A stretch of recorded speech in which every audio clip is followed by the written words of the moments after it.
Hey, shalom everybody, this is Chris Shoemaker, also known as Yehuda ben Shomer, and welcome to the Ponderings of the Perkei Avot. Today we're in chapter 1, verse 11, which says, "And Absalom would say, 'Scholars, be careful with your words, for you may be exiled to a place inhabited by evil elements, who will distort your words to suit their negative purposes. The disciples who come after you will drink of these evil waters and be destroyed, and in the name of heaven will be desecrated.'" Wow. To me, this screams Rav Shaul. This screams the Apostle Paul. It seems to me like Kepha, Peter, said something very similar. In 2 Peter 3, 15 through 16, he's talking about Rav Shaul, the Apostle Paul, and he says, "And account that the long suffering of our Lord is salvation, even as our beloved brother Paul also, according to the wisdom given unto him, hath written unto you, as also in all his epistles, speaking in them of these things, in which are some things hard to be understood, which they that are unlearned and unstable wrest, as they do also other scriptures unto their own destruction." So basically, Peter was saying, you know what? The Apostle Paul, very intelligent man. I mean, after all, he's a rabbi. He studied under Rabbi Gamaliel. A lot of things that he teaches and writes in his epistles are very deep, and you need to understand him in context. You need to really learn and work hard to understand what he means in context of, the letters that he wrote and who he wrote them to, and also in light of the Torah and the Tanakh and the Hebraic scriptures. Because if you don't, you're going to come up with your own wild interpretations of them and blow them out of context and start perpetuating those unfounded teachings and those uneducated teachings, those unstable teachings, and everybody's going to get confused, and then people are going to start learning and believing lies that are based on the letters of Rav Shaul, which have been taken out of context. And that's exactly what's happened, because people are saying that the Apostle Paul, Rav Shaul, taught against the Torah. He says the Torah has been done away with, and Galatians is all about is all anti-Torah, and every single bit of it is taken out of context. I worked very hard on a video about Rav Shaul, proving that he was a Torah-obedient Jewish believer in Messiah Yeshua. And this goes perfectly along with the Perkei Avot that we're reading today, chapter 1, verse 11. "Scholars, be careful with your words, for you may be exiled to a place inhabited by evil elements, who will distort your words to suit their negative purposes. The disciples who come after you will then learn to drink of these evil waters and be destroyed, and the name of heaven will be desecrated." So, if you really take a look at, Rav Shaul,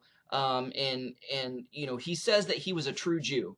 In Philippians 3:15, he was circumcised the 8th day, the stock of Israel, the tribe of Benjamin, a Hebrew of Hebrews, touching the Torah, he was a Pharisee.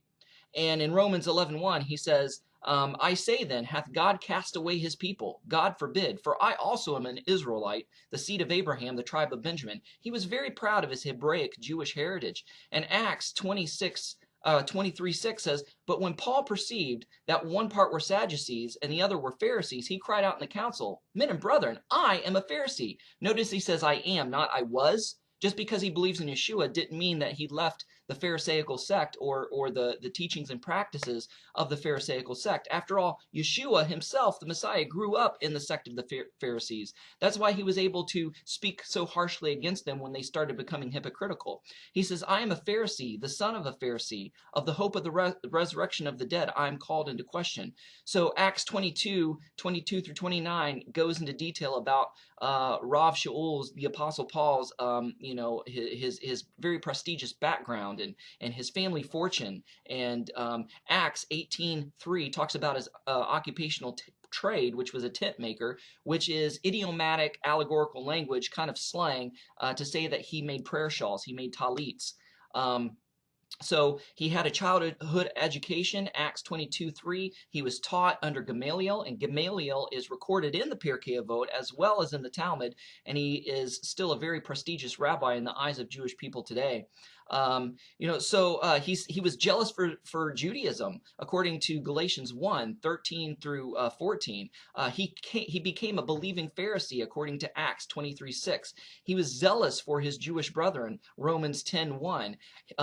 He was a Torah obedient, Torah observant Jewish rabbi, Jewish man, after being changed by Yeshua, because Acts 28:17 bears this out, as well as Acts 21:17 through 26. And there were rumors even during his lifetime that were spread around that he was teaching Gentiles as well as Jews not to obey the Torah, that the Torah has been done away with. And the apostles were concerned about this, saying, hey, is this true? And he says, no. And the apostles said, to prove that this is not true, you need to take a Nazirite vow. And after the Nazirite vow, you foot the bill for these other guys taking a Nazirite vow. You go to the temple, make the sacrifice.